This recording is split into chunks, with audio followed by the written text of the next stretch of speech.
Euskal Hizkuntza eta Kultura Katedra 1964an sortu zen Nafarroako Unibertsitatean. Orduan, Antonio Fontan zen filosofia eta letretako dekanoa eta haren ekimenez katedra hau sortu zen. Izan ere, Nafarroan beharrezkotzat ikusten zuen hemengo kulturaren zati bat den euskal kultura ikertzea. Harrezkeroztik, hainbat proiektu eta ekitaldi eraman dira aurrera.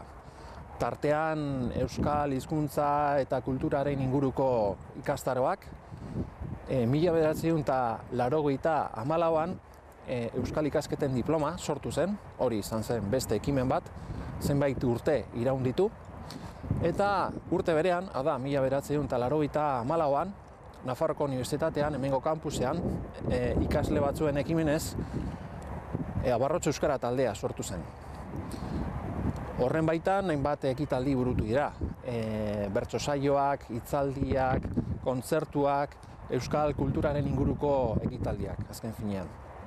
Gaur egun, zenbait irakasgai dauzkagu hemen Nafarroko Unibertsitatean euskal hizkuntza eta kulturaren inguruan. Horietako bat, orain dela gutxi sortu den bat, hain zuzen ere, hedabideetarako euskara. Bertan, hedabideetan erabili beharreko euskara eta horren inguruan lantzen dira zenbait gai.